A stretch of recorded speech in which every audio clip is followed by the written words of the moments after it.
Uma turma de formandos do ensino médio visita um parque de diversão. Entre eles estão Wendy Christensen, seu namorado Jason Wise, sua melhor amiga Carrie Dreyer e o namorado desta, Kevin Fisher. Assim que eles embarcam na montanha-russa Devils Flight, Wendy tem uma premonição de que o sistema hidráulico que prende os cintos de segurança e os carrinhos do brinquedo falhará durante o passeio, matando todos a bordo. Ela entra em pânico e uma confusão começa. Várias pessoas saem do brinquedo, entre elas Kevin, as duas patricinhas e melhores amigas Ashley Freund e Ashlyn Halperin, o ex-aluno Frankie Cheeks, o atleta Lewis Romero e o casal gótico Ian McKinley e Erin Ulmer, mas infelizmente Jason e Carrie não conseguem escapar, pois a montanha-russa é acionada na hora em que iam sair. Momentos depois, a montanha-russa descarrila e mata os passageiros restantes, assim como na premonição de Wendy. Algumas semanas depois, Kevin fala com Wendy sobre a explosão do voo 180 e as mortes posteriores dos sobreviventes, acreditando que eles podem estar vivendo uma situação semelhante. Wendy descarta essa teoria, por achar que Kevin está brincando com ela. Mais tarde, Ashley e Ashlyn morrem queimadas ao ficarem presas em câmaras de bronzeamento defeituosas. Agora, convencidos de que a morte os está perseguindo, Wendy e Kevin decidem salvar os sobreviventes restantes a partir de pistas ocultas nas fotos que Wendy tirou na noite do acidente da montanha-russa. Frankie morre quando um caminhão desgovernado bate em um carro atrás dele, fazendo com que o motor saia do veículo e corte a parte e trás de sua cabeça. No dia seguinte, eles tentam salvar Lewis em uma academia esportiva, mas ele não lhes leva a sério e acaba tendo a cabeça esmagada por 2 pesos. Eles encontram Ian e Erin trabalhando em um depósito de construção. Quando Ian está prestes a ser empalado por estacas de madeira, Wendy o salva. Entretanto, Erin morre ao ser acertada várias vezes na cabeça por uma pistola de pregos. Wendy e Kevin são interrogados pela polícia e depois liberados. Assumindo que quem for a próxima vítima já deve estar morto, os dois decidem garantir sua própria segurança. Wendy descobre que sua irmã Julie e uma amiga também escaparam da montanha-russa. Ela e Kevin correm para salvá-las em uma festa. Eles impedem que Julie seja empalada pelas pontas metálicas de uma colheitadeira. Mas a amiga de Julie, Perry Malinowski, é empalada por um mastro momentos depois. Wendy salva Kevin da explosão de um cilindro de propano e é confrontada por Ian, que está enlouquecido, culpando-a pela morte de Erin. Instáveis canhões de fogos de artifício disparam na direção de Wendy, mas ela se abaixa e eles acertam um poste que cai sobre Ian, esmagando-o ao meio. Wendy acredita que conseguiu enganar a morte. 5 meses depois, a jovem experimenta mais presságios enquanto está em um metrô com sua colega de quarto Laura e seu amigo Sean. Quando está prestes a desembarcar, ela encontra Julie entrando no metrô e decide ficar. Algum tempo depois, ela nota que Kevin também está ali. Enquanto os dois conversam, o trem descarrila e todos a bordo morrem, exceto Wendy. Entretanto, ela é atingida por outro trem logo depois. Acontece que tudo isso foi outra premonição e Wendy, Kevin e Julie tentam parar o trem em vão. A tela então escurece e ouve-se um som de metal estridente, deixando seus destinos desconhecidos. Final Destination 3 recebeu críticas mistas. Alguns críticos o consideraram um filme formulário e afirmaram que ele não trouxe nenhuma novidade para a franquia, enquanto outros o elogiaram por ser divertido e atender às expectativas do público.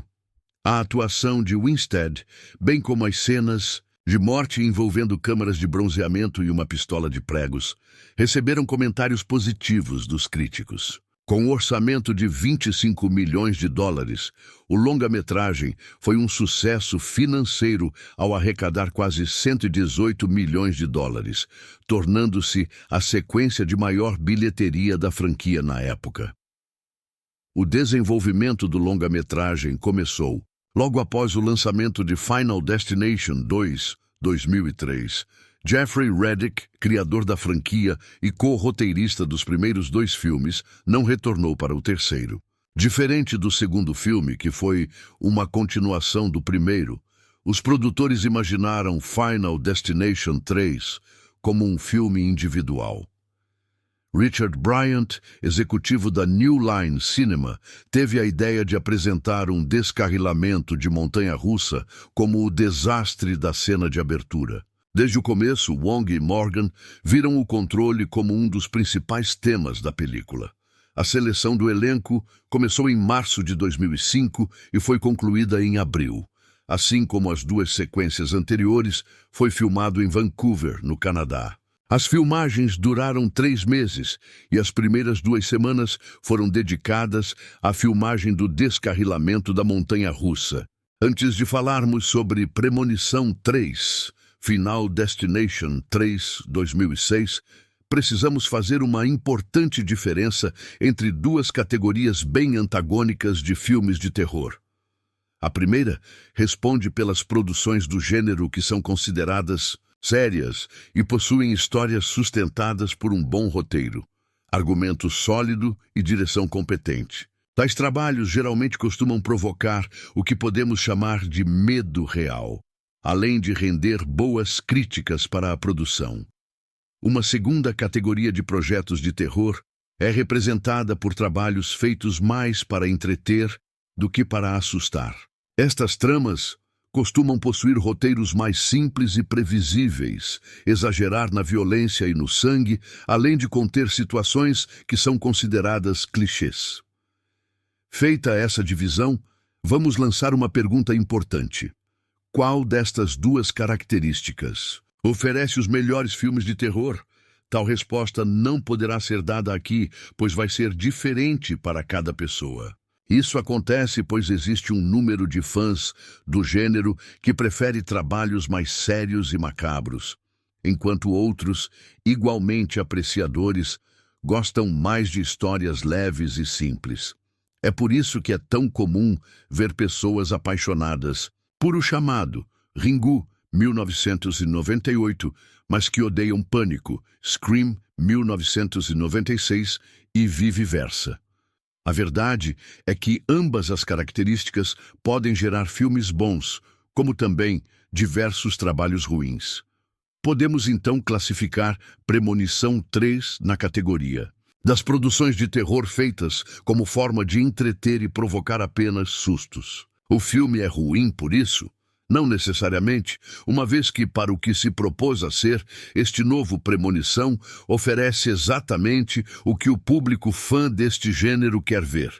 Diversas cenas mirabolantes de morte, muitos momentos que provocam susto fácil, bons efeitos especiais, mulheres bonitas e que aparecem nuas, além de sequências de adrenalina, como a de abertura e a de encerramento. O filme possui falhas, sim, algumas bem graves, como a total falta de originalidade do roteiro, que faz a história parecer uma refilmagem da produção original. O filme começa com a já tradicional cena da premonição, que desta vez acontece antes de um grupo de amigos embarcar em um passeio de montanha-russa. A mocinha da vez responde pelo nome de Wendy, Mary Elizabeth Winstead, O Chamado 2, 2005, e que, após a terrível visão, consegue deixar o brinquedo. Porém, alguns amigos da garota não tiveram a mesma sorte, e logo a terrível premonição se concretiza num fatal acidente. Dias depois, os sobreviventes da tragédia começam a morrer de formas violentas e misteriosas, o que leva Wendy a crer que a morte, representada como uma força da natureza, voltou para terminar o trabalho inconcluso no parque de diversões, trucidando quem escapou do acidente na montanha-russa. Com essa sinopse feita acima, já é possível perceber que o roteiro assinado por Glenn Morgan e James Wong mais parece uma refilmagem do primeiro Premonição, Final Destination 2000, que uma sequência. Tal coincidência não acontece por acaso, pois a trama do filme original foi também assinada pela dupla, que na ocasião conseguiu chamar a atenção de público e crítica pela originalidade da história, o que definitivamente não acontece nesse terceiro capítulo.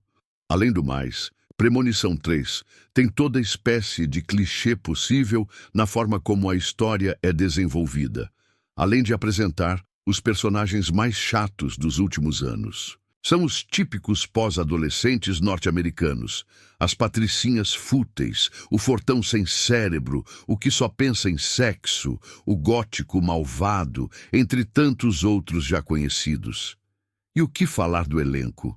Não faz nada além do trivial. O que realmente atrai, então, os admiradores do gênero em Premonição 3, as diversas sequências de morte, que são excelentes, além do ritmo rápido para narrar a história, que não perde tempo com explicações banais ou criação de um suspense, que para este terceiro filme apenas atrasaria a ação. Crédito do diretor James Wong, que se não apresentou nenhuma novidade, ao menos não tornou a história tediosa.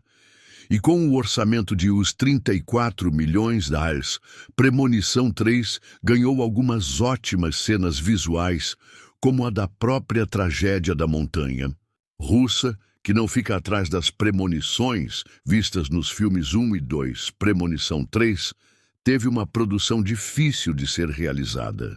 Originalmente, o filme deveria ter sido lançado no final de 2004, quando ficou pronto. Mas após uma exibição teste, o diretor resolveu mudar o final da trama, acrescentando a sequência do metrô, além de refazer toda a parte inicial do filme, passada no parque de diversões. Tal sacrifício valeu a pena, pois o Premonição 3 tem nestas cenas seus momentos mais interessantes do quesito terror, entretenimento e estética visual. No entanto, a decisão de refazer essas partes importantes da película atrasou a conclusão do filme em quase um ano, que só ficou pronto no final de 2005 e teve seu lançamento apenas no começo de 2006. Inscreva-se, curta e comente o vídeo, por favor. Muito obrigado.